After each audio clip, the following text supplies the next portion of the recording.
Tasmania has a new Premier, the state's first woman leader. Lara Giddings has taken over the top job following David Bartlett's shock resignation yesterday. Ms Giddings will keep her role as Treasurer and says the biggest challenge ahead is sorting out the state's struggling economy. Ladies and gentlemen, His Excellency the Governor and the Premier. With those words, Lara Giddings was sworn in as Tasmania's 44th Premier. The 38-year-old was surrounded by family for the historic day. As the first woman Premier of the state, and that historic aspect does not go past me, I'm very proud. In her first press conference as Premier, Lara Giddings highlighted the economy as the biggest challenge. She says that's why she's chosen to remain Treasurer and won't rule out public sector job cuts when the mid-year financial review is handed down in 3 weeks' time. The state must adjust to the new post-GFC world of reduced revenues and therefore the need to reduce expenses.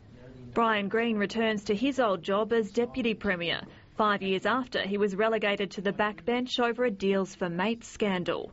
Mr Green faced 2 Supreme Court trials before the case was dropped because the juries couldn't reach a verdict. He is human. We are all human. He is a different man and I judge him on the work that he's been doing as Minister. I did make a mistake. I accepted that mistake. I'm a better Minister for that. The opposition says the Greens have sold out. Bryan Green is a man that in this Parliament they have branded over a number of years as corrupt, totally incompetent. Now they're happily calling him their deputy. Rather than focus on personalities, we're going to focus on policy, on an agenda, on vision and on addressing the concerns that Tasmanians hold around issues such as rising power prices and other cost of living pressures. Which is the line the new Premier's also taking. Lara Giddings says she intends to get back to basics, focusing on issues like cost of living, health and education. The new Premier also reaffirmed her commitment to working with the Greens in minority government. I don't believe voters want to be rushing back to the polls, but instead they want stability. Stability promised by David Bartlett after the state election, just 10 months before his resignation as Premier.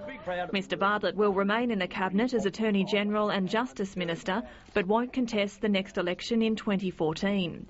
David O'Byrne takes over the Science, Technology and Innovation portfolio, while the new Premier was all business. It seems I've got Cabinet waiting, so thank you very much for your time this afternoon. Now the real work begins.